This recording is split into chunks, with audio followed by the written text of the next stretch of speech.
The north is cold and full of whispers. The fire in the Lord's chambers had burned down to coals. Not from neglect. Ned had simply stopped feeding it.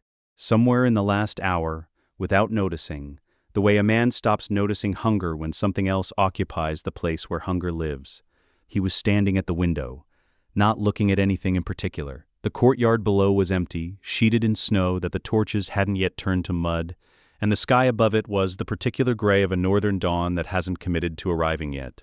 He had been home for 6 days. It felt like 6 weeks and 6 minutes simultaneously, the way time behaves when you are carrying something too heavy to put down and too precious to drop.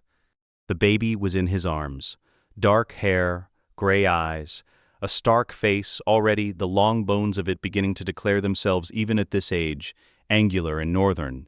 There was nothing else there, nothing that anyone would look at and think of Rhaegar Targaryen. Nothing silver, nothing violet, nothing that would give the game away to a man who knew what to look for. Catelyn stood in the doorway and did not come closer. She had not come closer since the night he arrived. She had been a careful distance ever since. Present, composed, the lady of the castle in every corridor and public moment, and then precisely this far away whenever they were alone. Ned had spent 6 days learning that there was a distance Catelyn Tully Stark maintained from him now that she had never maintained before, and it was the exact distance across which a woman could run a household without acknowledging that her husband had walked back from a war with another woman's child in his arms. He waited. "What do you intend to do with him?" she said.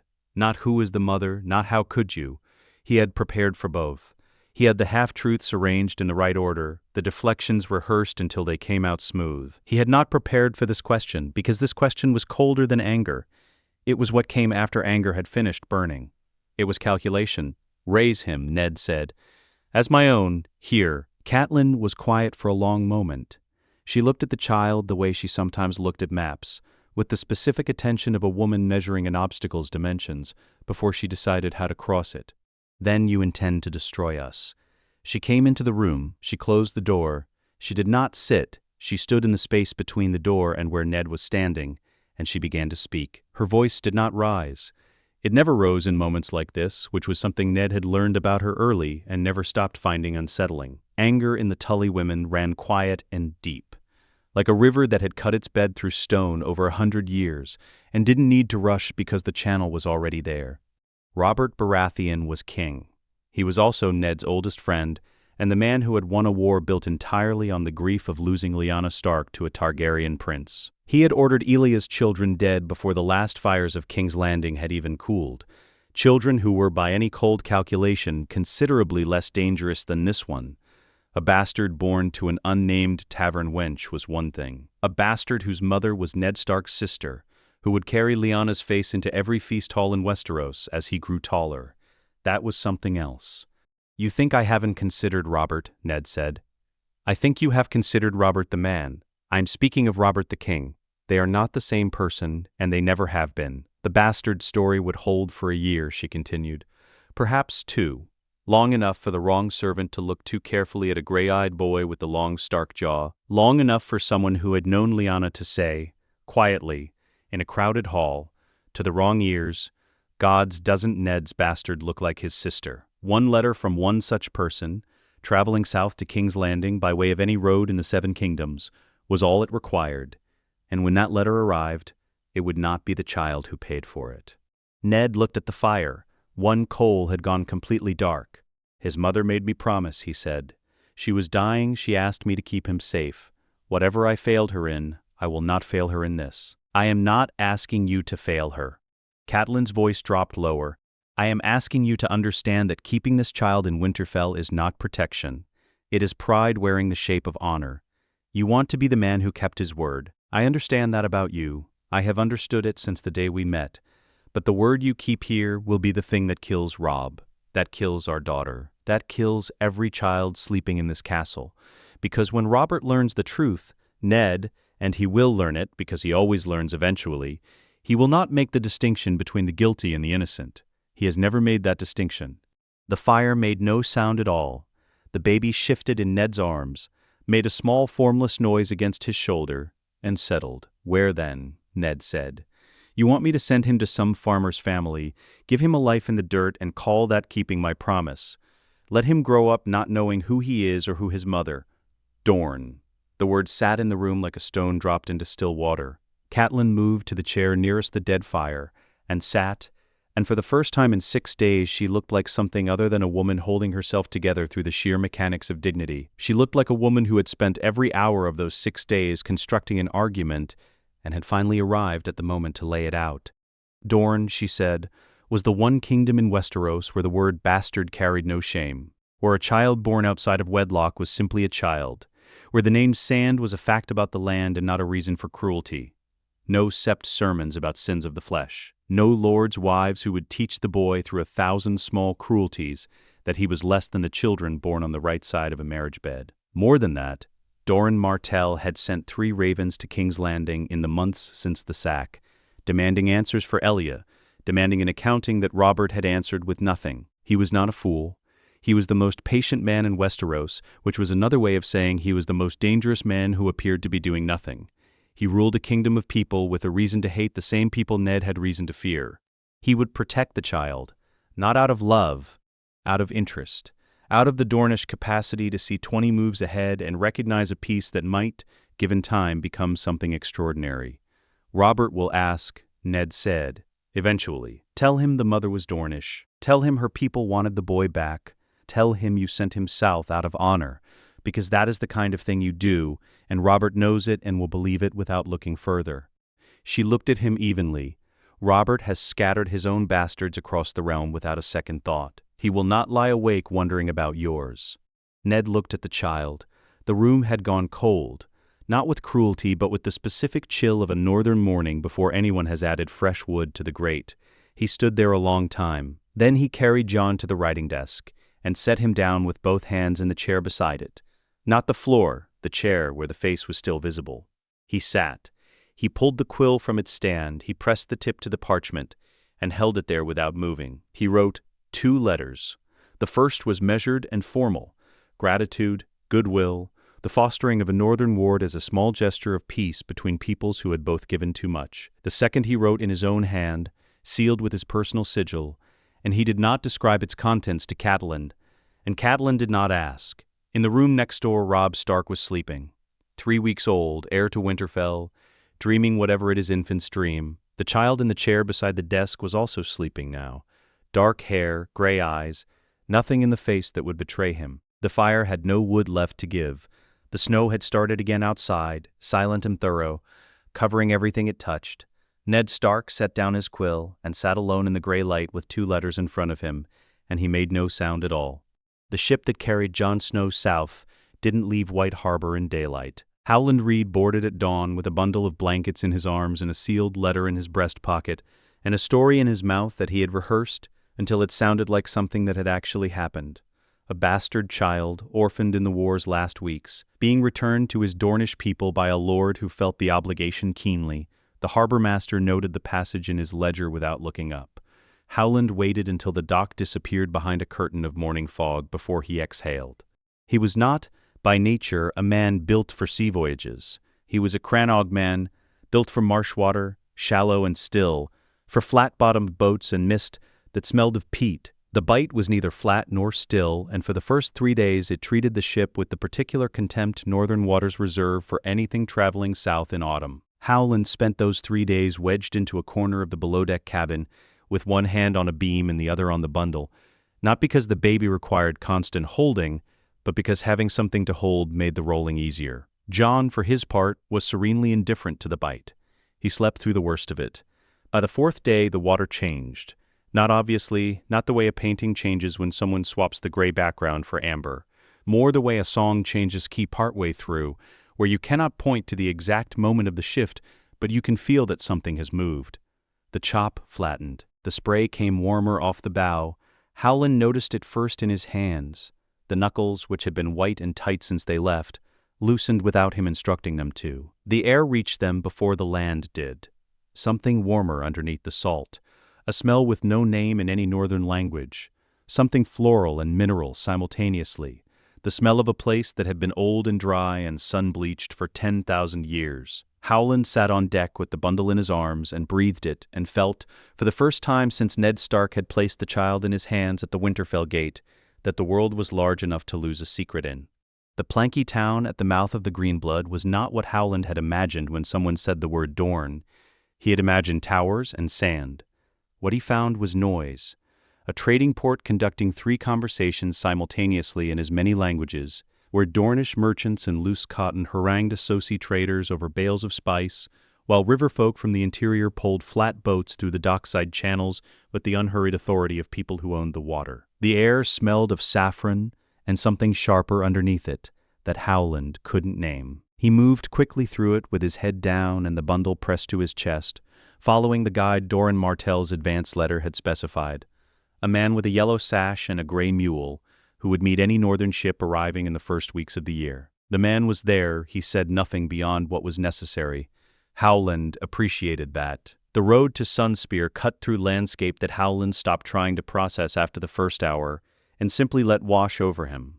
Red soil, orange groves in flat-roofed orchards, the smell of the fruit reaching the road before the trees themselves were visible, the sky above it a shade of blue that had no northern equivalent, not the pale ice blue of a clear, stark winter morning, but something deeper and more committed, a blue the sky was simply being rather than achieving. The Shadow City spread around Sunspear's walls like a second older city, its alleys narrow and layered and crooked in ways that suggested they had been laid down by centuries of argument rather than any plan. Above it, the Spear Tower and the Tower of the Sun rose against that impossible sky. Howland looked at them once, adjusted his grip on the bundle, and walked toward the gate.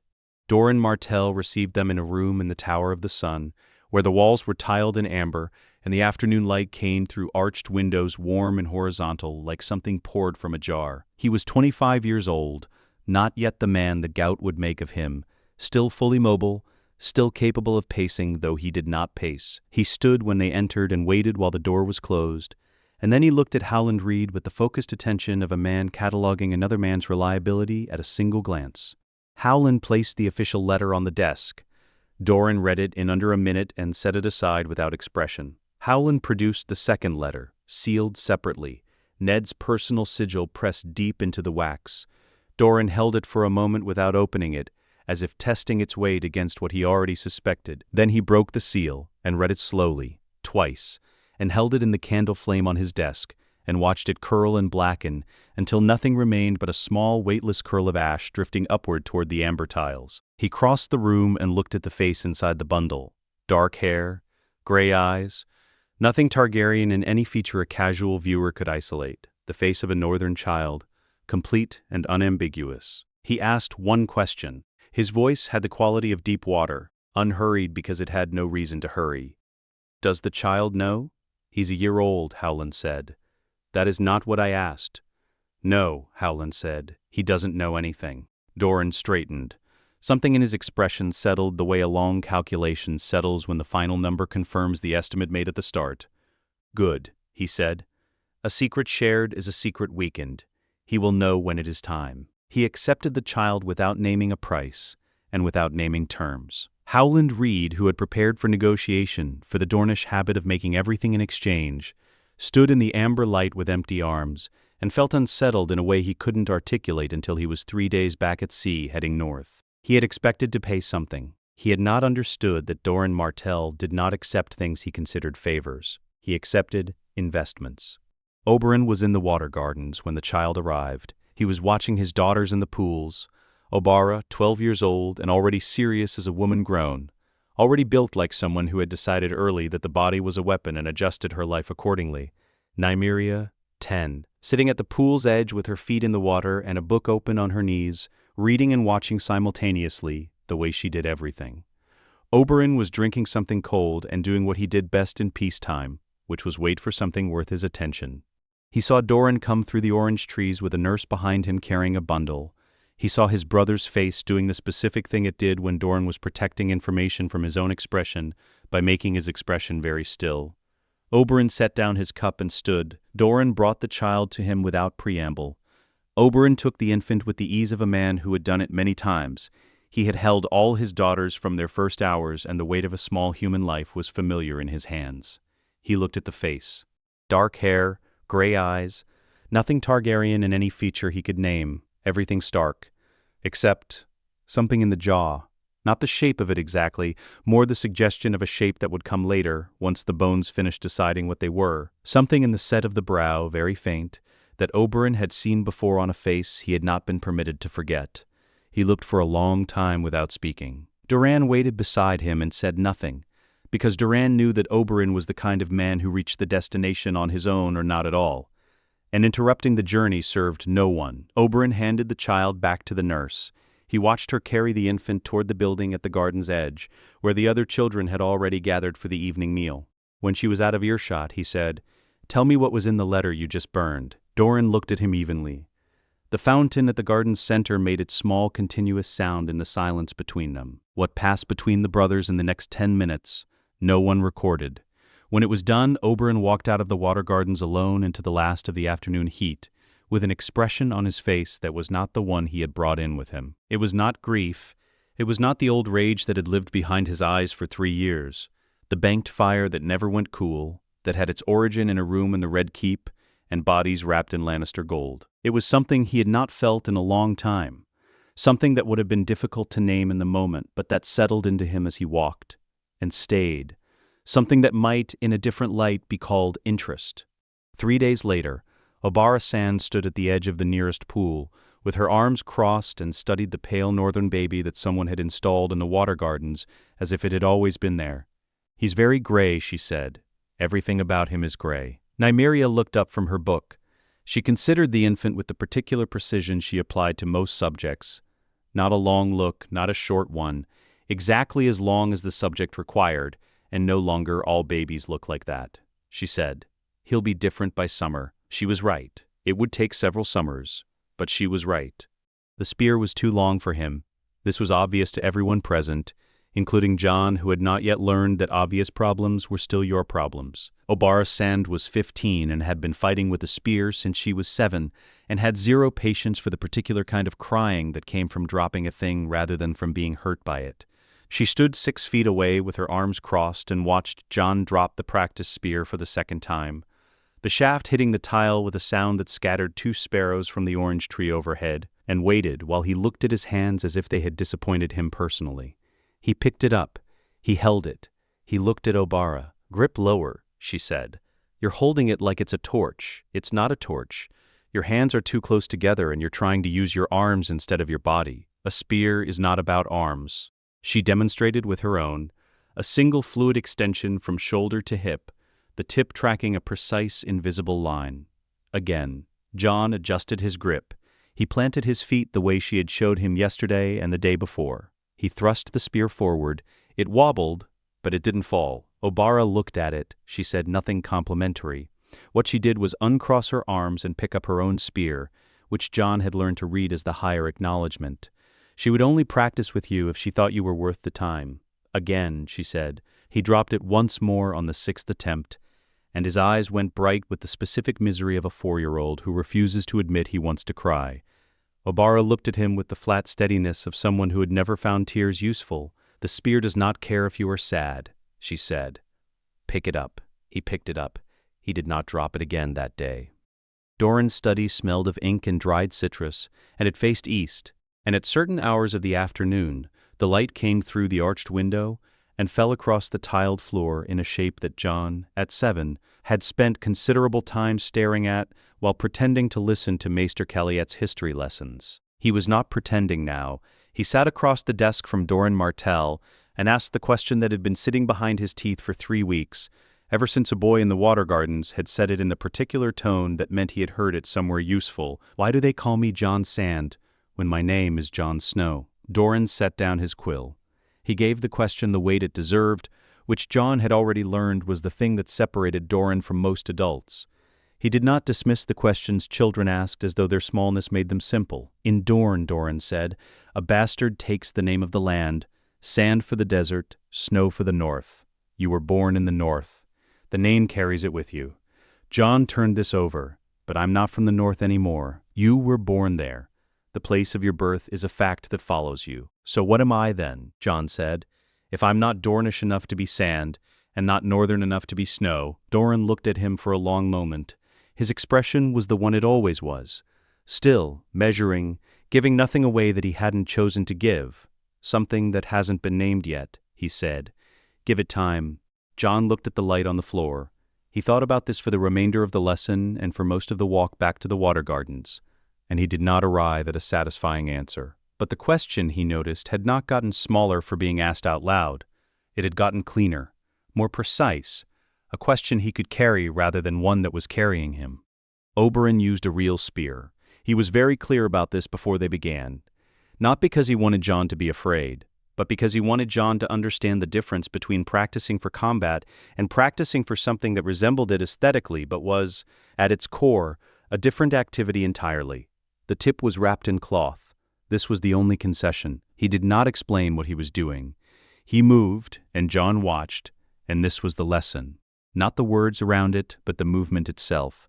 The Dornish teaching philosophy in its purest form, the body learns what the mind refuses. For an hour, Jon watched Oberyn cross and turn and extend and withdraw, the spear point tracking lines that seemed improvised, until you noticed that none of them ever went to the same place twice.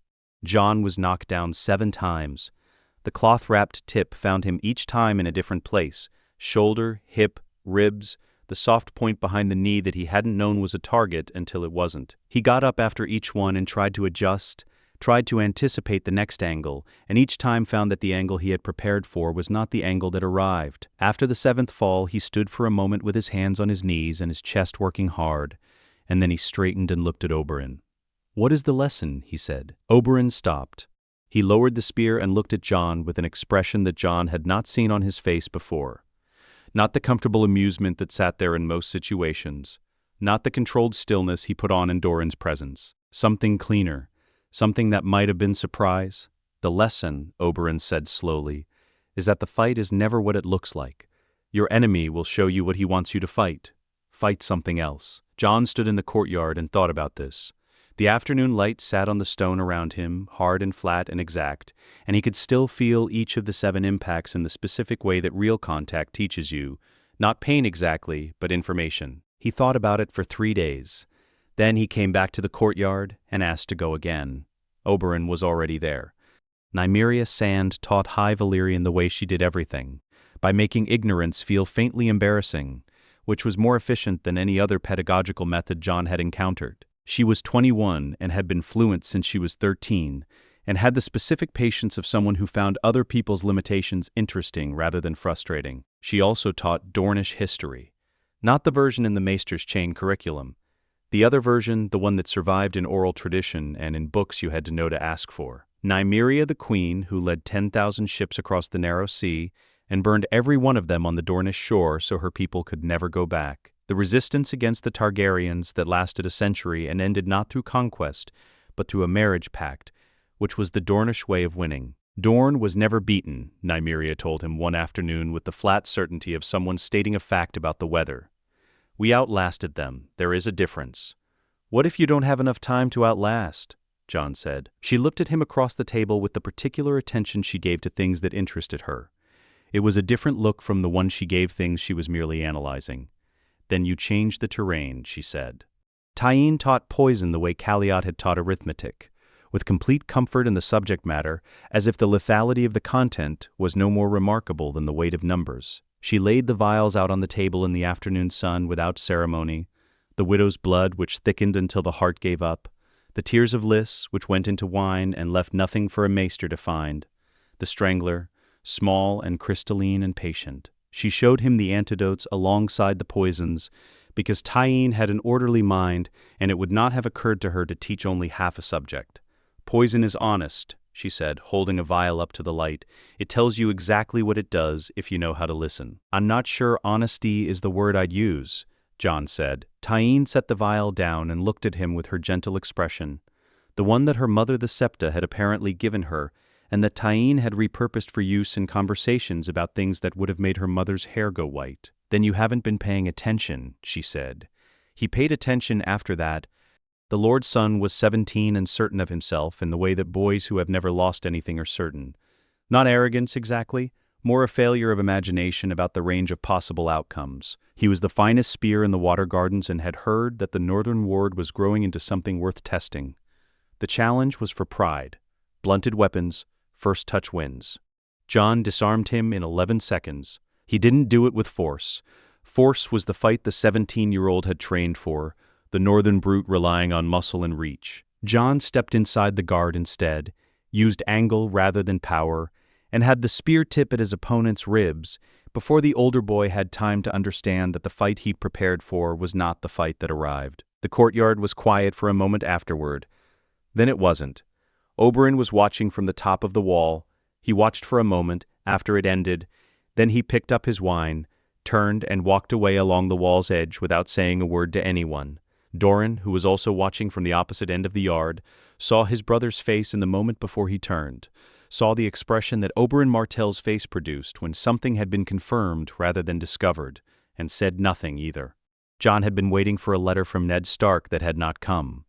There had been messages in the first years, formal, routed through Doran's correspondence, stripped of anything that could matter to the wrong reader.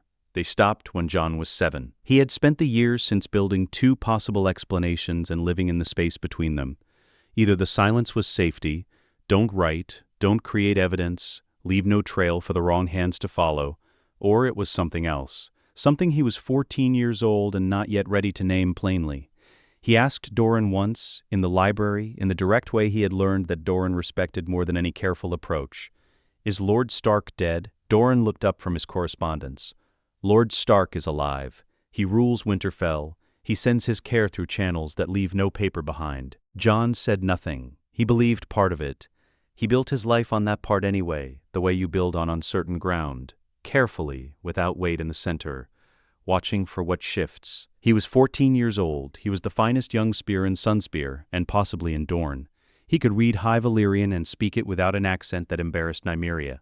He knew 12 poisons by sight, smell, and effect, and their antidotes in the same order. He could hold a room's silence until the person across from him said the thing they had not meant to say. He had not been back to the north. He had not seen Ned Stark's face. He was something that had not been named yet. He was still waiting for someone to name it. Doran chose the water gardens at dusk, when the pools had emptied and the orange trees cast shadows so long they reached the far wall. Jon had lived inside Dornish architecture long enough to know that Doran did not choose spaces carelessly. A room in the Tower of the Sun meant formality. A meal in the private courtyard meant family. The library meant instruction. The water gardens at dusk meant something he didn't have a category for yet. He walked 2 steps behind Doran in the way he'd learned. Not differential exactly, more attentive. The gardens had a quality in the last light that they didn't have at any other hour. The stone of the pools went amber, the surface of the water went absolutely still, and the reflections in it were so precise that looking down felt like looking through a window into another version of the same place, identical but inverted. Doran stopped at the edge of the largest pool. He stood with his hands clasped behind his back and looked at the water for a moment, and then he said without turning, "Your name is not Jon Snow." The orange trees made their small sound in the evening air. The pool did not move. "It is not Jon Sand either," Doran continued. "I have let you believe both things for 14 years, and I think I have let it go long enough." Jon said nothing. He stood still and listened, because listening was the thing Oberyn had taught him to do when the situation was moving faster than his understanding of it. Doran turned and looked at him with the full attention he reserved for things that required precision rather than performance.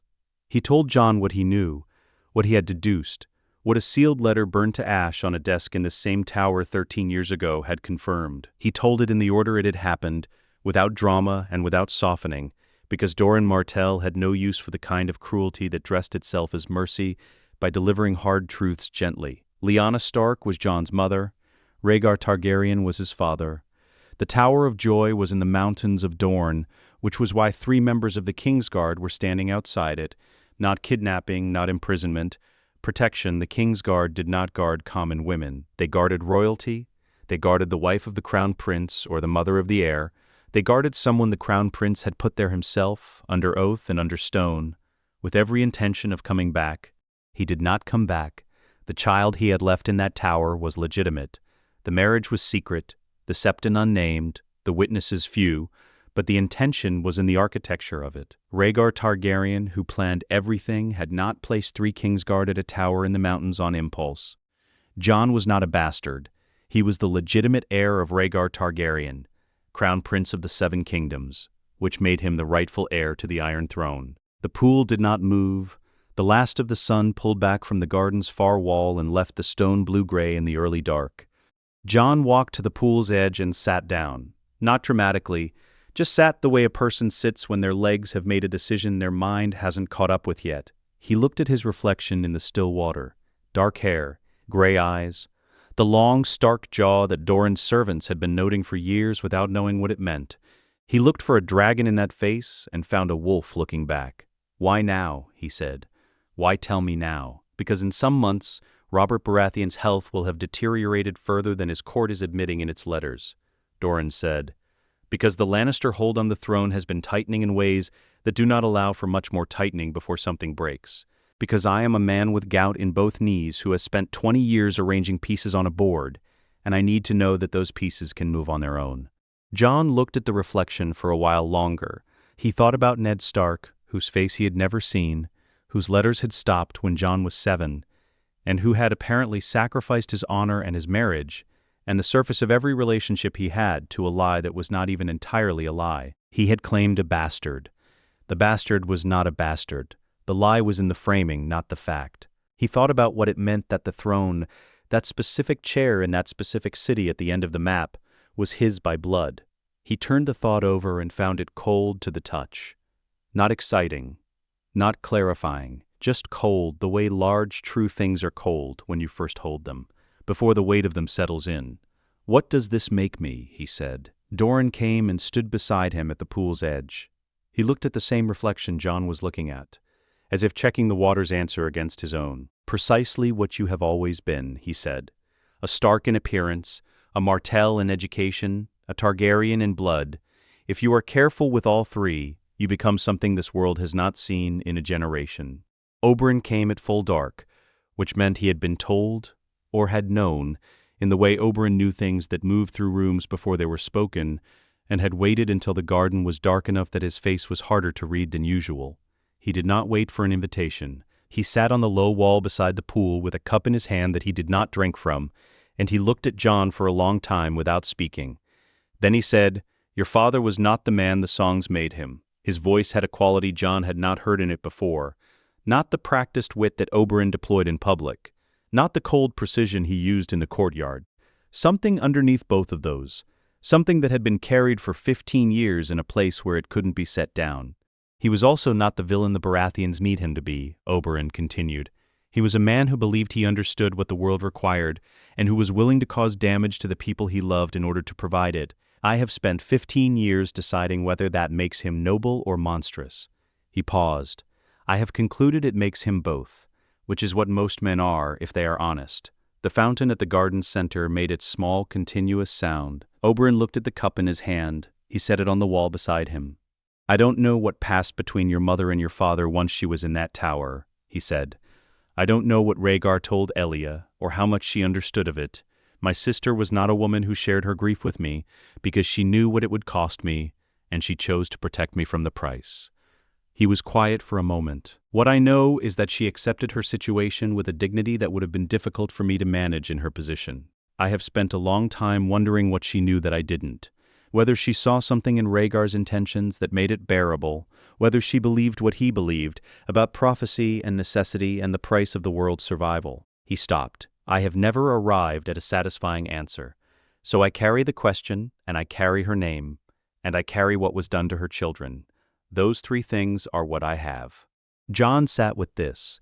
The night air moved through the garden, and the trees moved with it, and the pool's surface rippled once and then went flat again. "What do you want from me?" he said. Oberyn looked at him with the expression he wore when a student asked the right question rather than the easy one. "The Mountain's head," he said. "Amry Lorch's head, Tywin Lannister standing in a room that he cannot leave until he has said, out loud, in front of witnesses, what he ordered." He considered. "In whatever order presents itself." Jon looked at the darkness above the garden wall. It was a clear night. The stars over Dorne were different from any sky he had seen in paintings of the north. Lower, sharper, as if the air above the desert was too dry to soften them. Doran's voice came from the other side of the pool, where he had moved while Jon and Oberyn were speaking. "I am not asking you to claim the throne," he said. "Not tonight, not tomorrow. I am asking you to understand that the moment is being made. I am asking you to be ready when it arrives." And if I'm not ready, you have been prepared for nothing else since you were 4 years old, Doran said. The question is not readiness. The question is will. Jon looked at Oberyn, who said nothing more, who simply looked back with the flat waiting patience of a man who has made his case and considers the case sound. Jon stood. He looked at his reflection one last time. The same dark hair, the same gray eyes, the same face that had watched him out of every still surface for 14 years without ever telling him its full name. He walked back through the water gardens alone, along the path between the orange trees where the stone was warm from the day's heat even now. He passed the pool where he had learned to swim at 3. He passed the wall where Obara had first put a spear in his hands. He passed the bench where Nymeria had taught him to read a room's balance of power by watching where people looked when they thought no one was watching them. He reached his chambers and sat on the edge of the bed in the dark and said nothing for a long time. Then, quietly, the way you test a word you have read but never spoken aloud, Aegon, he sat with it, he turned it over, he held it against the person he understood himself to be, and felt the gap between them, not impossible but real. Not a different person, a larger container for the same one. He decided before the candle burned down that he was not Aegon. Not yet. He was Jon. He would be Jon until being Jon was no longer sufficient. He lay back and looked at the ceiling of his Dornish room and waited for sleep. And the name sat in the dark beside him, patient as everything in Dorne was patient, waiting for the moment it would be asked to step forward. The Red Mountains were not red.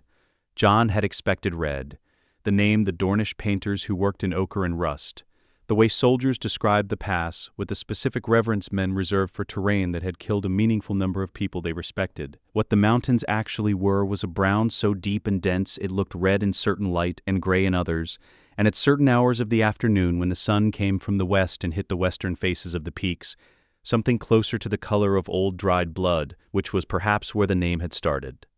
The road through the pass was loose shale over ancient river gravel, and it treated horses and supply wagons with complete indifference to their structural integrity. Jon rode at the front of the vanguard and listened to the sound the army made behind him. 3,000 soldiers and their equipment and their animals filling a mountain corridor that had been built by water and modified by centuries of men who wanted to move through it quickly and mostly hadn't. The sound was low and constant and had a quality like weather, not loud enough to be noise, too present to be silence. Oberyn had given him the vanguard explicitly, not as a gift, but as a statement of what he believed Jon was ready for. The vanguard's job was simple: move fast, stay visible enough to draw attention, understand the terrain well enough to know which kind of attention was worth drawing and which kind required a different response. Jon had memorized the pass on Dornish military maps before they left, and he had found the maps accurate in overall shape and wrong in every specific detail, which was what maps were. On the third day through the mountains, a rider pulled alongside Jon's position at the column's front. He was young, 14 years old, with the angular jaw of a Dornish house that had been producing angular jaws for 1,000 years, and the particular posture of someone who had been raised with the memory of a great man over everything, and had decided, somewhere around the age of 10, that the correct response to that memory was not to be diminished by it, but to be defined by it. Eddard Dane, Lord of Starfall in name if not yet fully in practice, had known Jon since they were children at the Water Gardens. He had grown up at Starfall with the ghost of Arthur Dane distributed throughout the castle, in the empty space on the wall where Dawn had hung, in the servants who had served his uncle and still sometimes paused mid-task with a particular expression, in his Aunt Ashara's absence, which was a different kind of ghost. He was quiet in the way that people raised by absences were quiet. Not shy, more accustomed to the volume of what wasn't said. He had known Jon's true identity since he was 11, told by Doran in the same measured way Doran told all difficult truths, directly, without drama, with the expectation that the recipient would be capable of holding it properly. Edric had held it properly. He had not brought it up in 3 years except once, in the Water Gardens, late at night when he had asked Jon what it felt like to carry a name you couldn't use, and Jon had said it felt like wearing clothes that didn't fit yet, and they had not discussed it further. They rode in silence for a while. The walls of the pass rose on either side, close enough that Jon could see the individual layers of stone, each one a different shade, marking some ancient moment when the mountain had decided to be a different kind of mountain for a few thousand years, before returning to its original opinion. "Do you know why my uncle was at the Tower of Joy?" Edric said. His voice was level, not casual. Eddard Dane did not do casual when the subject was his uncle. but measured.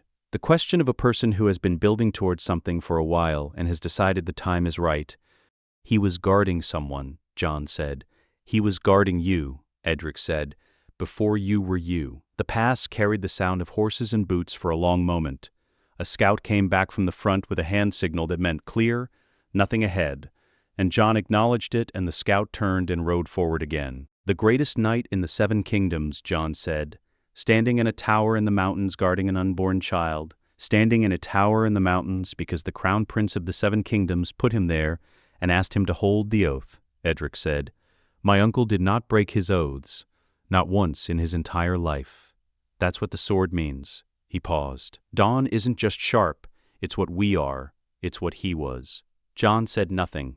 He thought about 3 members of the Kingsguard dying in a mountain pass for a child who was now riding through a different mountain pass with their colleague's nephew 3 years later. He thought about the specific weight of an oath carried that far, past the death of the king it served, past the death of the man who gave it, past the point where any rational accounting would have said the obligation had been discharged. He'd be glad you exist, Edric said. That's what I think, anyway. The conversation ended there, the way Edric's conversations ended, not abruptly, more like a door closing at the end of a room, the click of it settling into its frame. Jon rode with it for the rest of the afternoon. The army descended from the mountains on the 9th day. The transition was immediate in a way the maps had not conveyed and couldn't have. Behind them, red-brown stone and thin air and the sound of wind finding gaps in the rock faces and using them. Ahead, the northern reach, green to an extent that seemed implausible to eyes that had spent 9 days in the pass. Not the specific deep green of Dornish citrus groves, which was a concentrated, deliberate green. This was the green of a kingdom that had never needed to think carefully about water, that had simply grown in every direction it was able to grow until growing became its default condition. The smell reached them before the color did.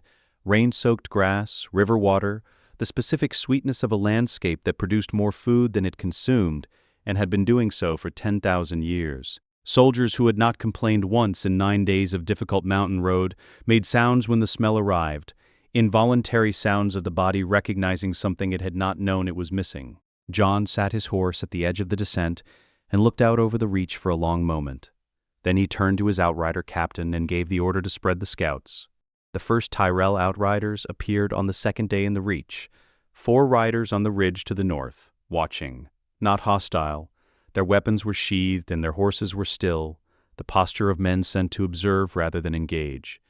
They watched for an hour, tallied the column's length with whatever method cavalry scouts used for counting, and then turned and rode north. Jon expected an envoy within 2 days. He got one in 36 hours. He did not expect Olenna Tyrell to be in it. She came in a palanquin carried by 6 men, which was the kind of travel that required roads and good weather and complete confidence that the destination would wait for you to arrive at your own pace. She descended from it in the meadow where Jon had agreed to meet the Tyrell delegation, and she stood in the grass in a gray dress with white flowers embroidered at the cuffs, and she looked at Jon the way she looked at everything, as if the exercise of looking was beneath her, but she was doing it as a courtesy to the object being looked at. She was ancient, not frail. Olenna Tyrell had never been frail in her life, and appeared to be declining to start, but genuinely thoroughly old in the way that meant she had long since stopped spending energy on appearances she didn't intend to maintain. She looked at Jon for a long time. Then she said, "You're younger than I was told." "I've been hearing that for 3 months, Jon said. "Yes, well, people will continue to say it. You have the kind of face that makes people want to find something wrong with you, and youth is the most available option." She looked past him at the Dornish column filling the meadow behind. 10,000, my scouts say. Oberyn Martell is somewhere in that. I'd rather not see him. "He'd rather see you than not," Jon said. "But I can keep him occupied." Olenna's expression suggested that she found this mildly amusing and had no intention of showing it. "What does Dorne want for not setting fire to my grandson's holdings on the way through?" "Free passage," Jon said. "No garrison, no taxation, no claim on Reach territory before, during, or after. We want King's Landing. The Reach can keep everything south of the Blackwater. And after," she said, "when the Lannisters are removed and the question of who sits in the uncomfortable chair is still unresolved." "That question will have an answer," Jon said. "It will not require Tyrell consent." He said it as a fact rather than a threat, which was the only way to say things to Olenna Tyrell that had any chance of landing as intended. She heard both the fact and the thing underneath the fact, and looked at him with a quality of attention that sharpened briefly, like a knife being tested against a thumb. She said nothing for a moment. The grass moved in the wind between them. Then she nodded. Not agreement, not approval. Acknowledgement, the nod of a woman who had just heard something worth incorporating into her calculations. She turned and walked back toward her palanquin. The Dornish passed through the reach unmolested. 10 days after emerging from the Prince's Pass, Jon divided his force. The main body, 8,000 spears and cavalry under Oberyn's command, continued east, swinging below the Kingswood toward the Crown Lands. Their objective was the road south of the Blackwater Rush. The approaches below King's Landing, where a Dornish army holding the southern gates would close half the capital's supply lines from the landward side. Oberyn had the maps. Oberyn had the orders. Oberyn had been waiting for this particular march since before Jon was born, and he moved with the specific urgency of a man whose patience had recently been converted into something with edges. Jon kept 2,000 light cavalry and rode north. He was not marching to the Riverlands. He was sending a message to the Riverlands and attending the response in person, which were different operations with different requirements. He took 20 household riders and Edric Dane in a document sealed with both Martell and Stark sigils that Nymeria had written in her clearest hand, which was the clearest hand Jon had ever seen on anyone. The herald Jon sent ahead was a Dornish outrider named Ferris, chosen because he spoke the common tongue without an accent that would make northern lords nervous, and because he had the specific quality of stillness under pressure that Jon had learned to value above most other things in the people around him. Ferris came back 3 hours later with an answer, and an expression that suggested the answer had been interesting to receive. "He'll meet you," Ferris said. "The king in the north will meet you tomorrow at dawn, at a ford on the Red Fork 1 mile south of his position. He asks that you bring no more than 20. His tone? Ferris considered cautious, he said, not hostile. He read the message twice. Jon had expected that. He had written it to be read twice, the first time for the words, the second time for what the words implied about the person who had chosen them. Robb Stark's camp had the smell of a victorious army that had not yet had time to process its victory. The horses were tired. The fires were high. Somewhere in the camp's eastern section, a Lannister prisoner was making a noise that suggested he objected to his circumstances, and no one was doing anything about it.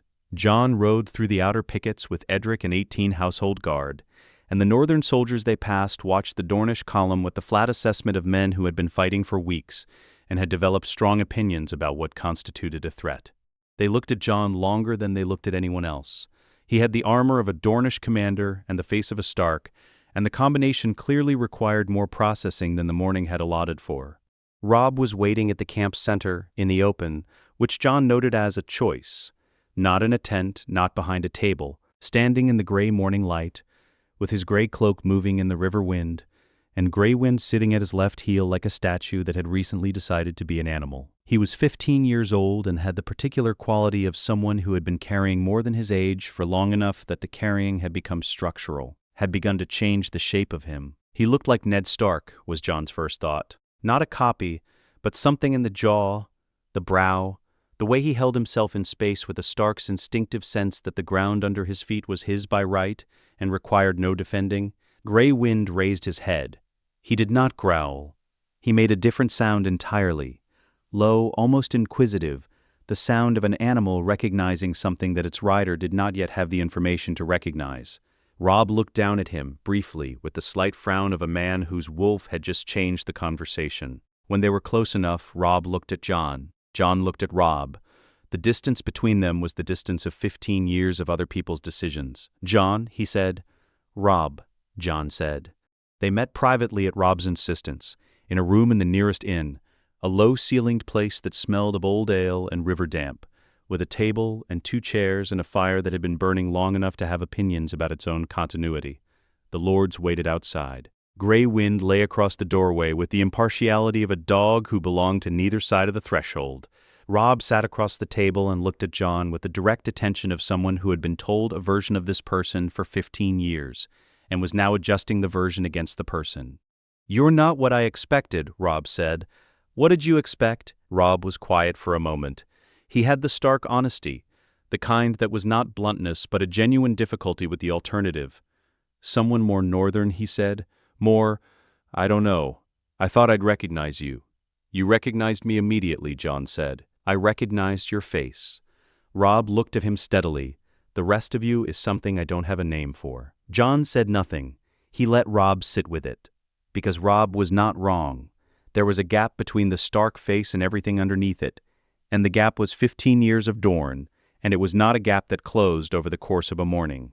He told Robb what he needed him to know, that the Dornish were serious, that 8,000 spears already moving toward King's Landing's southern approaches was not a gesture but a force, that the Lannisters could not maintain a two-front war while managing a capital under military pressure from two directions. He told him that Oberyn Martell's price was specific and non-negotiable. The Mountain's head, Lorch's head, a formal acknowledgement of what Tywin Lannister had ordered done. He told him that Ned Stark was worth saving, and that saving him was possible, but only if the timing was right, and neither of them moved in a way that forced the Lannisters into a defensive execution before the walls were around them. He did not tell him the rest. The name, the tower, the throne, that card was not his to play alone, and not yet. Robb listened without interrupting, which Jon noted. Most commanders interrupted. Robb's stillness had the quality of someone who had learned that the information coming in was more valuable than the responses going out, and who had learned it recently, under pressure, in a way that would leave a mark. "What do you want in return?" Robb said. "For Dorne, for the march. The Martells want what I told you, the acknowledgement, the heads, the reckoning. That's all, for now?" Robb looked at him for a long moment. "For now" is a phrase with a lot of room in it. "Yes," Jon said. "It is." The fire shifted, a log settled, a door in the corridor outside opened and then closed. Jon let the silence breathe. Then Robb said, not quite casually, "Bran fell. 3 weeks ago at Winterfell. He was climbing, he was always climbing, and we all told him not to, and he never listened." Robb's voice was steady in the way of someone who had processed the worst of the shock and arrived on the other side of it, bruised but functional. "He survived, he's alive, but his legs don't work. He's in his bed in Winterfell, and the maester doesn't know if he'll wake properly." He paused. "I need you to know that before we talk further. Because whatever we're building here, whatever this alliance is, my family is broken already, and my father is in a dungeon, and I need you to understand what it costs for me to be sitting in this room having a rational conversation with anyone." Jon looked at him. The firelight was doing something complicated to Robb's face, making him look older and younger simultaneously, the way grief did. "I understand," Jon said. And then, because it was the truest thing he could offer, "The Dornish army is already in position south of the city.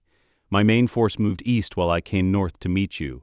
We are ready. Your father will not die in that dungeon, I promise you that." Robb looked at him for a long moment, then he nodded. Once, deliberate, the nod of a man who has decided to believe something because the alternative is unbearable and because the evidence, tentatively, supports belief. "What about Bran?" Robb said.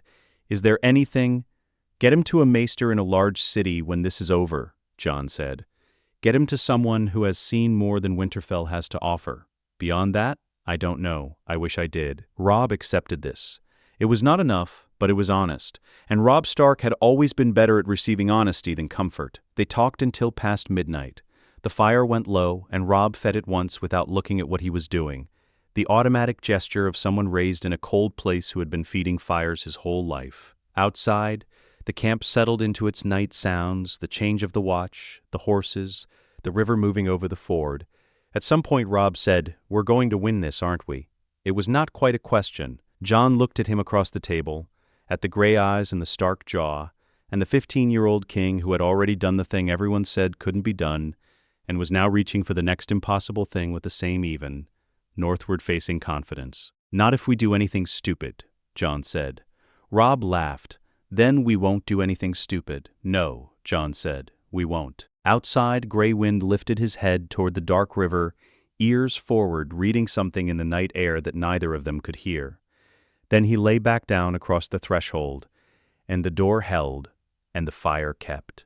The Lannister supply convoy moved northeast along the Gold Road with the confidence of something that had never been hit before. Jon watched it from the ridge through the pre-dawn dark, lying flat on sun-warmed stone, with his chin on his folded hands and his eyes tracking the convoy's torchlight as it strung itself along the road below like a sentence that kept adding words. He had ridden south from his meeting with Robb in 48 hours, rejoining his main force as it moved east through the Reach toward the Crownlands. Oberyn had the tactical picture ready by the time Jon arrived, maps on the table and the plan already three-quarters formed.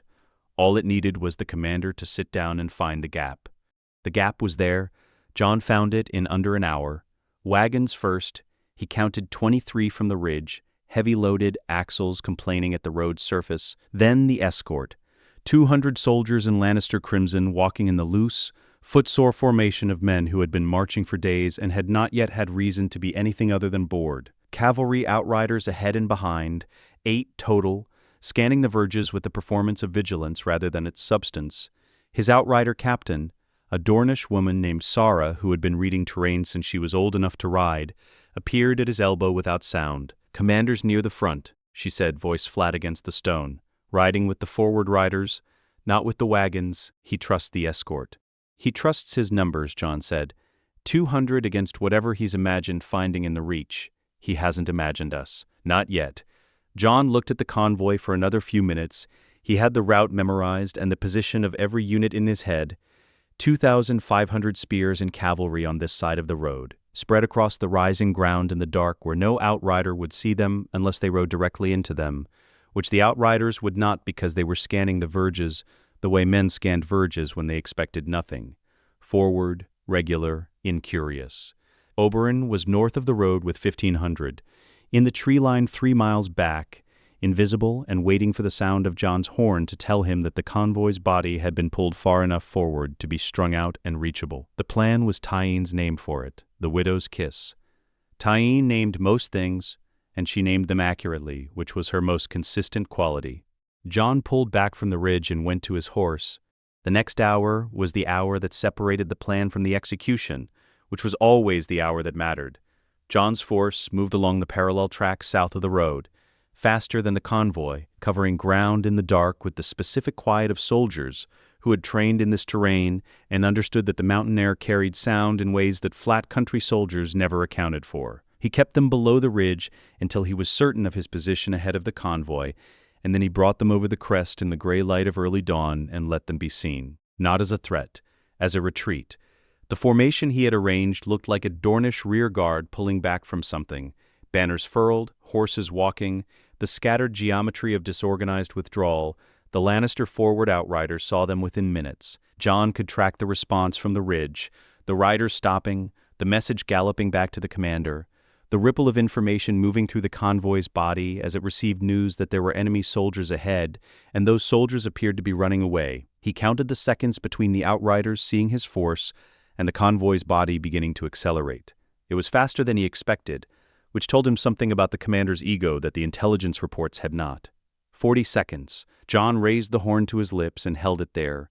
He let 2 more minutes pass. 2 minutes at a convoy's accelerated pace was 2 minutes of soldiers walking faster and looser, of the defensive interval between units stretching as the rear tried to keep up with the middle that was trying to keep up with the front that was chasing what it thought was prey. 2 minutes of the convoy deciding it was the predator in this situation. He blew the horn. The pivot was the moment that Oberyn had drilled him on in 100 variations in Sunspear's training yard, that Obara had made him execute against moving targets until it lived in his body rather than his mind. Jon turned his cavalry and they turned with him, the line swinging in an arc that went from retreating to attacking in the space of 50 yards, and the Lannister outriders who had been chasing what they thought was a rearguard suddenly found themselves facing the front of a different problem entirely. The first outrider had time to recognize what was happening and was halfway through the recognition when Jon's spear took him in the collar gap. The half-inch of space between the bottom of his helmet and the top of his gorget that Oberyn had showed him was the point where a mounted rider was most accessible to a mounted attacker coming from a slightly lower angle on the left. The tip found the gap with the precision of something that had been aimed for months before it was thrown. Not the good spear. Jon had left the one with Arthur's name inscribed on the shaft in his saddle kit, using instead a standard lance with a sharp head, because this was the kind of work where you did not bring the irreplaceable. The man went sideways off his horse. Jon did not watch him land. The second outrider came from the left, cutting across to close the gap his colleague had left. sword drawn, the professional response of a trained cavalry soldier who had assessed the situation and committed. Jon let him come, tracking the approach with the peripheral attention Oberyn had taught him, not looking directly at a threat in motion, but keeping it at the edge of his vision where the eye was better at detecting movement. When the sword arm committed to its arc, Jon drove his horse right and used the horse's body to redirect the stroke, wide, and put the spear shaft across the man's wrist on the backswing. The wrist broke. The sword dropped. The man pulled away. Jon did not pursue. He had a pivot to complete. From Oberyn's position in the northern tree line, the horn would have been audible. The response came within 2 minutes.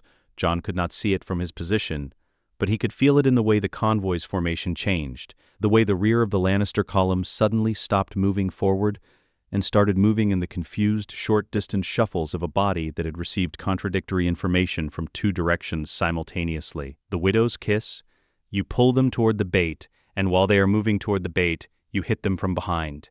The battle lasted 40 minutes. Jon moved through it the way Dorne had taught him, not the way a knight moved, which was to find the loudest fight and enter it, but the way water moved, which was to find the point of least resistance and apply force there. He kept the spear long when he had distance and shortened his grip when the press closed. He targeted horses where killing riders was complicated.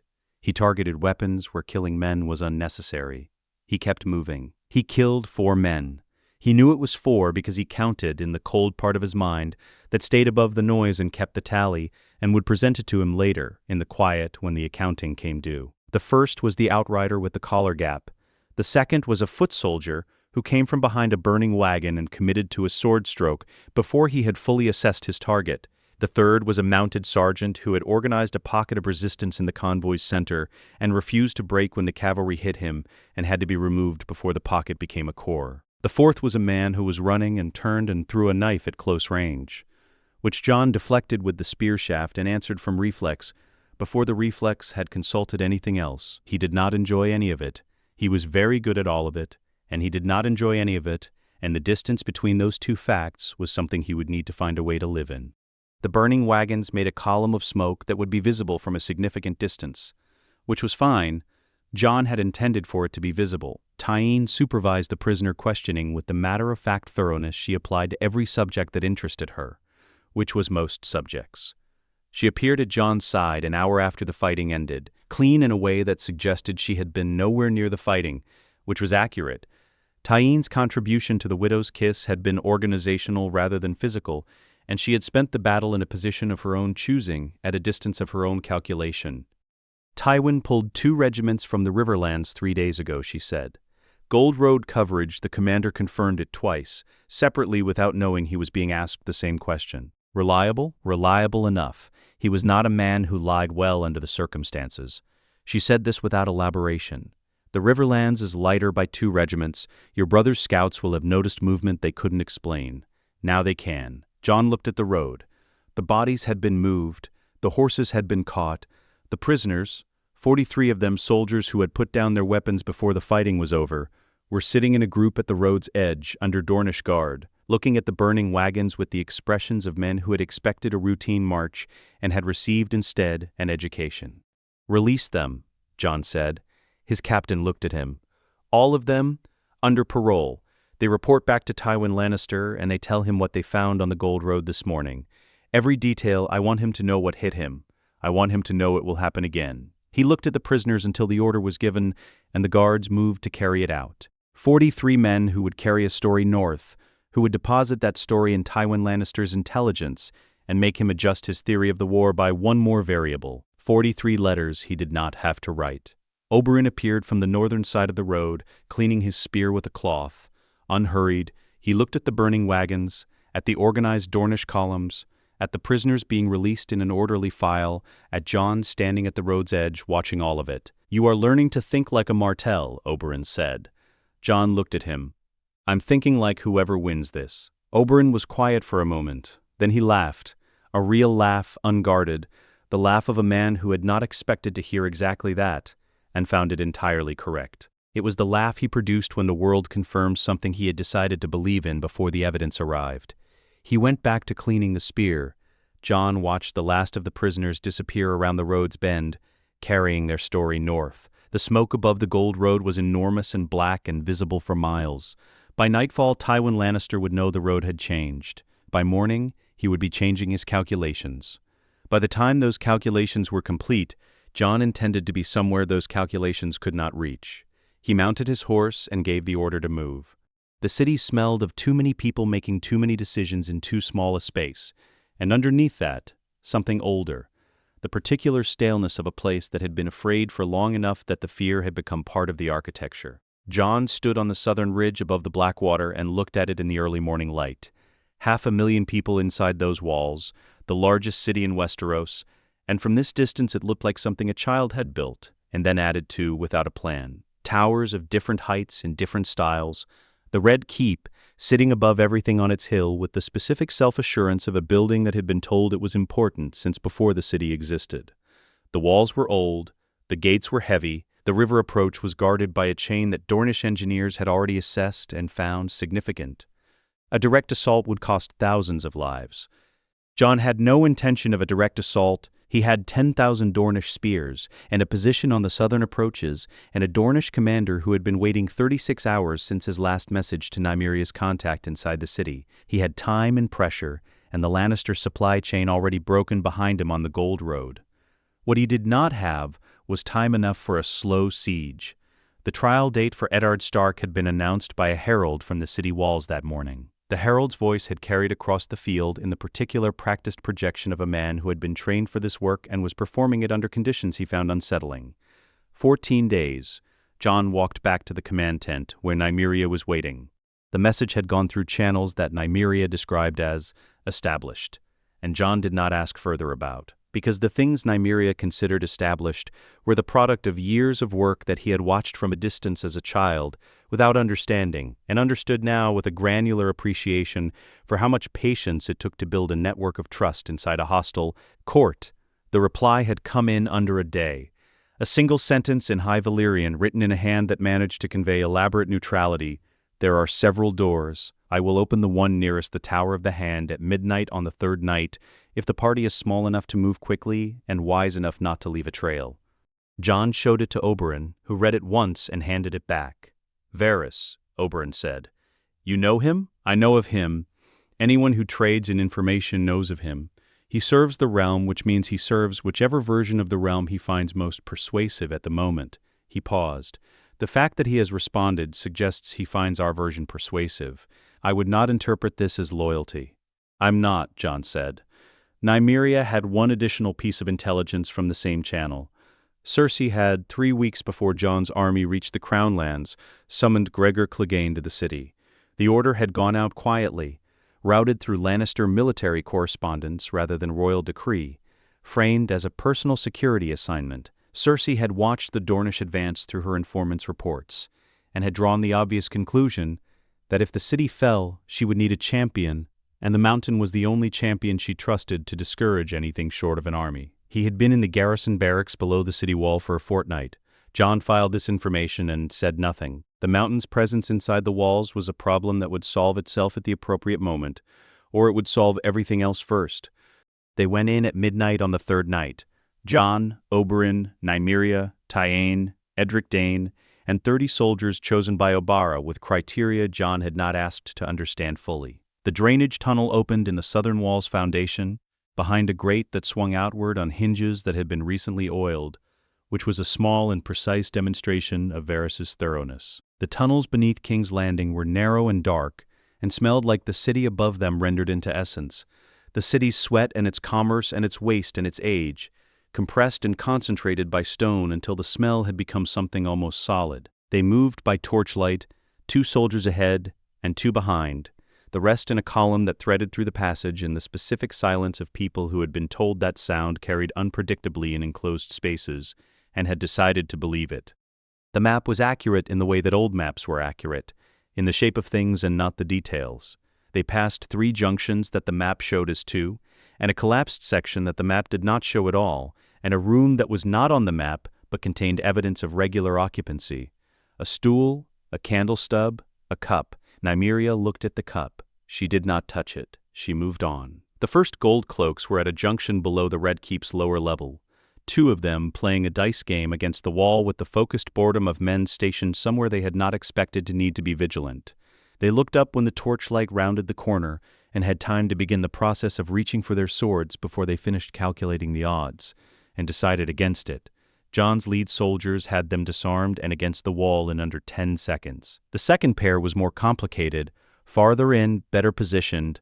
With enough warning from a sound, Jon still couldn't identify that they had weapons drawn when the column arrived. Edric Dane handled one of them with the clean economy of someone trained in the Arthur Dane School of Swordsmanship, which prioritized precision over force, and had produced results in the corridor that would have satisfied his uncle's ghost. The other surrendered when he counted the column behind Jon and concluded that mathematics did not favor him. They kept moving. Amory Lorch was in a corridor 2 levels above, walking from his chambers in the direction of the great hall with the unhurried posture of a man who had nowhere urgent to be. He was thick-set and middle-aged, with the specific kind of face that had never been troubled by doubt. He did not recognize the young woman in Dornish armor who stepped in front of him from the corridor's shadow, because he had never had reason to know her name. Tyrion Stark was the last thing he was aware of before the paralytic arrived in his bloodstream and removed the corridor from his experience entirely. He went down without a sound, which was what Tyrion had intended. Oberyn was behind her. He had not moved. He stood in the corridor and looked at Amory Lorch's body on the stone floor for a long moment, with an expression that was not triumphant and not relieved, and was not any of the things Jon had expected from the 15 years of anticipation that had preceded this specific corridor and this specific body. He said quietly to the body, "That was for Rhaenys." Then he stepped over it and kept walking. Jon did not say anything. There was nothing to add to it, and Oberyn was not looking for a response. They kept moving. The Tower of the Hand's dungeon level was not the deep cells. Those were older and lower and held things that the Red Keep did not discuss in daylight. This level was austere, stone-cold air, narrow windows that had been designed to prevent exit rather than provide light. The guard on the outer door was a single man who had fallen asleep against the wall and woke to find 30 Dornish soldiers around him and made the sensible decision to remain seated. The cell door was heavy. It took 2 soldiers to move it. The torchlight fell across a man sitting against the far wall, with his knees up and his hands loose, and his eyes already open because Ned Stark did not sleep deeply in dungeons. He was gaunt. His jaw was heavy with weeks of beard, and his leg was wrapped in cloth that had not been changed recently, and he was wearing the same clothes he had been arrested in, which had not improved with time. He looked at the torchlight. He looked at the soldiers behind it.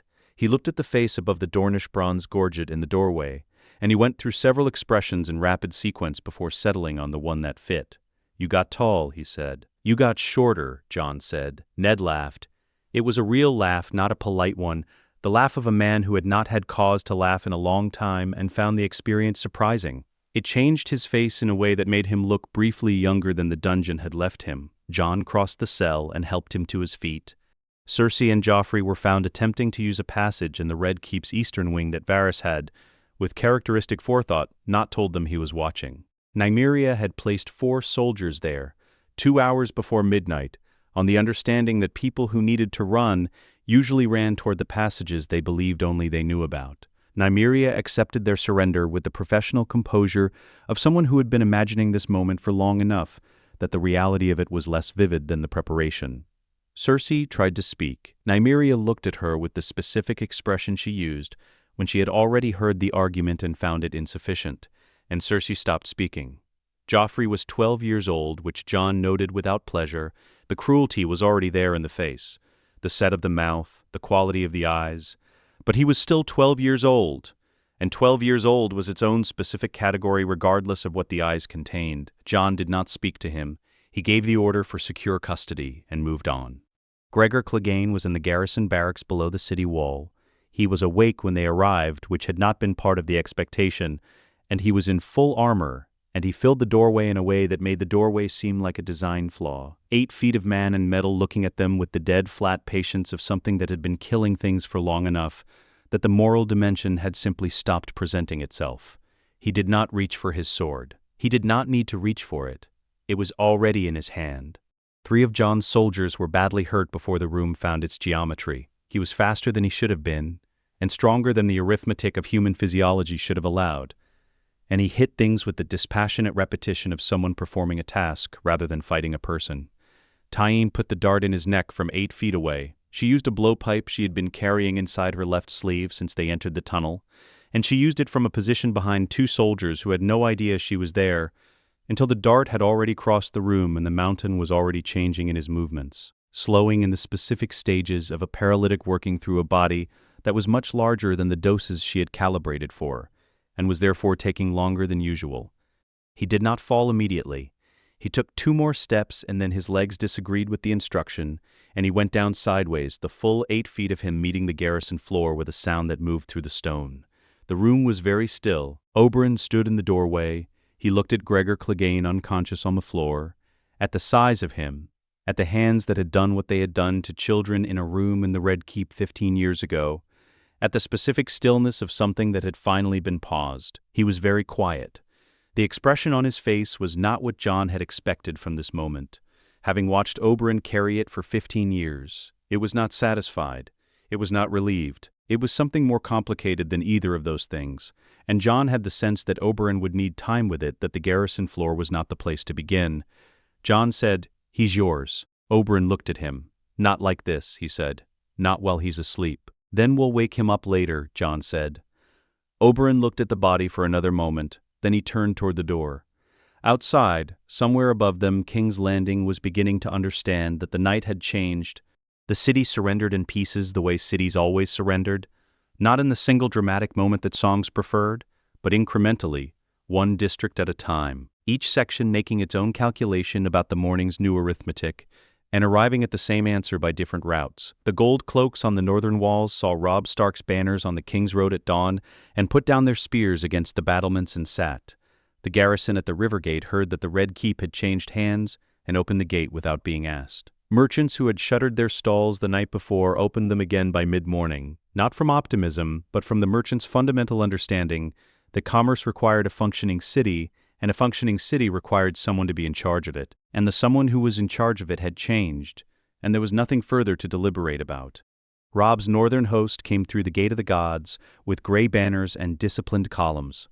Jon's Dornish entered the southern gates simultaneously, the bronze armor catching the early light, the Martells Sunspear visible on every standard. The city watched from its windows and doorways with the expression of a population that had been governed by fear long enough to have learned that transitions were the most dangerous interval, and that the correct posture during a transition was stillness. Nobody burned anything. Jon had given that order before they entered the tunnel the night before, and Oberyn had enforced it without being asked, because Oberyn understood that a city you burned was a city that remembered burning. And a city that remembered burning produced a generation with a specific grievance that no political settlement could fully address. The Red Keep received them without resistance. The Lannister household guard, who had watched their principals arrested in the night and their champion paralyzed in a garrison, had made the calculation that loyalty had its practical limits, and those limits had been reached. The throne room was as ugly as everything Jon had ever heard about it, and the Iron Throne at its center was uglier still. 1,000 swords beaten and melted and reformed into a seat that no one could sit in comfortably. Looking at it now, Jon understood it the way you understood something when you were finally in its presence rather than in its description. The deliberate discomfort of it, the blades jutting at angles that guaranteed no one sat easily, the sheer, hostile weight of it. He had been told once that it was meant to humble its occupants, to remind them that ruling was endurance rather than ease. He did not know if that was what the conqueror had intended, or simply what the throne had become in the telling. What he knew was that the thing itself, in this light, in this room, suggested neither glory nor comfort. It suggested consequence. The room filled behind him. Robb's lords, Jon's captains, Oberyn and the Sand Snakes, Varys materializing from a doorway that Jon had not seen anyone use. Near the room's eastern wall, Barristan Selmy stood alone. He had not been dismissed by Joffrey's court. The order had been drafted. Jon had learned from Nymeria's intelligence, but in the chaos of the past weeks, it had never been formally delivered. Barristan had remained at his post by the simple mechanism of no one yet handing him the dismissal with enough authority to make it stick, and had spent the intervening days in the specific purgatory of a man who was loyal to an office that had stopped being occupied by anyone deserving of it. He stood now with the careful neutrality of someone who had decided to assess the situation before committing to a response to it. Jon noted his presence and left it alone. That conversation would come when the room was smaller. Ned was brought in on Robb's arm, walking slowly, his leg still unreliable but bearing weight. He crossed the throne room of the city that had imprisoned him, and looked at the throne with the expression of a man who had spent his entire life carefully avoiding the thing he was now standing 30 feet from. Then he looked at Jon, and the throne stopped being the most important thing in the room. Jon crossed to him. They stood in front of each other, in the way of people who have built a relationship out of absence, and letters and other people's descriptions, and are now required to map all of that onto the specific, physical, irreducible reality of a person in a room. "Your mother made me promise," Ned said.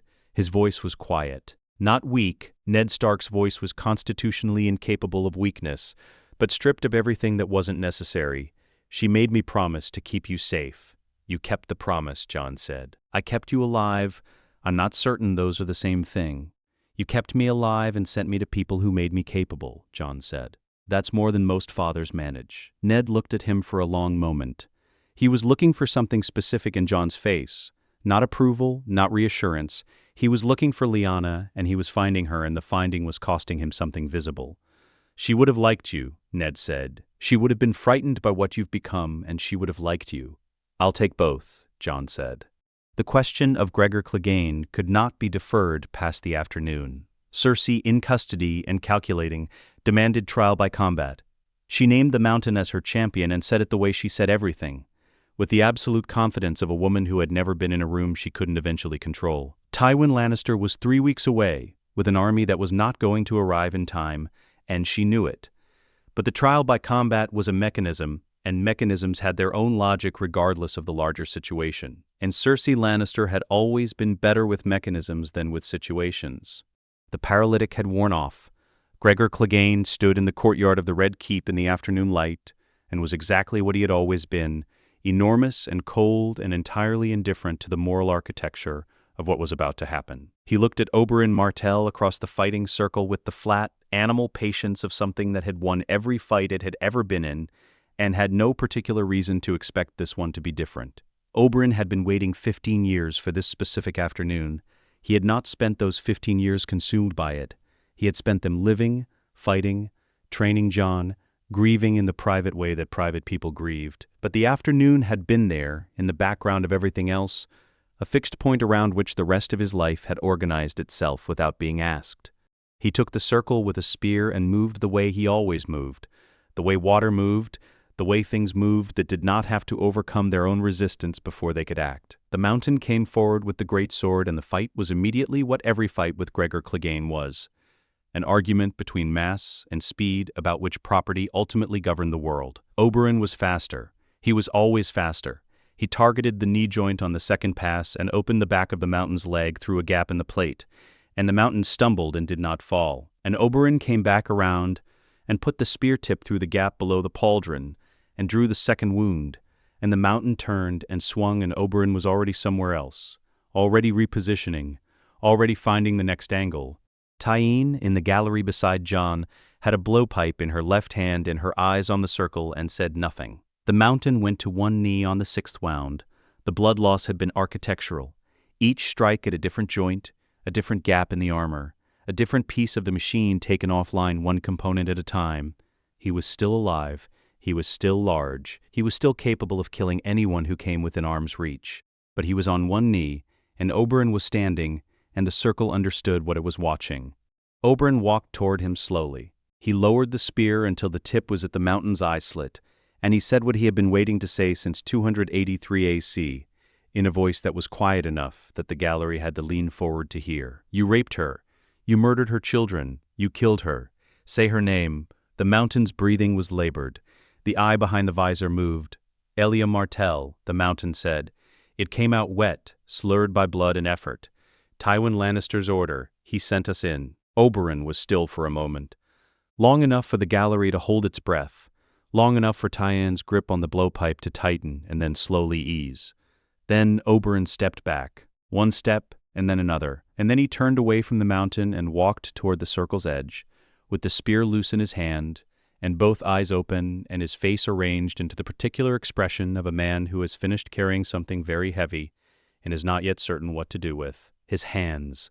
Jon exhaled. Beside him, Tyene put the blowpipe back inside her sleeve. The mountain was taken by Dornish guards. he would live long enough to be tried and convicted on his own confession, which Varys had ensured was witnessed by 17 people of sufficient standing that it could not be disputed or dismissed. He would not live much longer than that. Oberyn did not look back at him. The hall emptied by degrees, until Jon was alone in the throne room with the afternoon light coming through the high windows and long flat bars that crossed the floor and reached almost to the base of the throne. He walked to it. He stood in front of it and put one hand on the nearest sword blade. Black iron, cold as old metal always was, sharp at the edge where the forging had aligned the steel and rust had not yet taken it. He thought about what he was, 16 years old, stark-faced and Dornish trained, and Targaryen-blooded, standing in a room built by his great-great-great-grandfather for a dynasty that had ended with his father's death at a river crossing 20 years ago. He thought about the water gardens in the late afternoon, the pools going amber, the orange trees. He thought about Oberyn's voice in the courtyard at 9 years old. The fight is never what it looks like, and Nymeria across the library table. Then you change the terrain, and Tyene with her vials in the sunlight, naming things that most people preferred not to name. He thought about Edric Dane in the mountain pass, saying he was guarding you before you were you. He did not sit in the throne. He was not ready for the throne, not because he lacked the claim or the skill or the will, but because a throne claimed at 16 from a position of military advantage in the ruins of someone else's authority was not the throne he intended to sit. When he came for it, he would come with the realm's understanding of what he was rather than its confusion. He would come with time and governance and demonstrated judgment behind him. He would come when being given the throne was less significant than having earned it. He let go of the blade and stepped back. He walked to the high windows on the room's eastern side and stood in the light and looked out over the city toward Blackwater Bay, the water gray and wide under the afternoon sky, the bay opening into the narrow sea and the narrow sea opening into everything east of Westeros. Somewhere in that east, a girl with silver hair was building something he did not yet fully understand. With armies he had not seen, and dragons whose existence he had accepted intellectually without having experienced anything that made them real. She did not know he existed. He did not know her. They were the last two pieces of a dynasty the world had decided was finished, and the world was wrong. He was not afraid of her. He was not planning against her. He was simply standing at a window, 16 years old, holding the knowledge of what was coming with the patience he had been taught, the Dornish patience, the deep kind, the patience that understood that the right moment was not the available moment, but the earned one. He wrapped a wolfskin cloak over his Dornish armor. He looked east until the light changed, then he turned back toward the room, toward Ned and Robb and Oberyn and everything that needed doing, and he walked away from the window with the particular steadiness of someone who knows exactly where they are going and has decided that the pace of arrival matters as much as the arrival itself. Let us know what you'd like to see next. The end.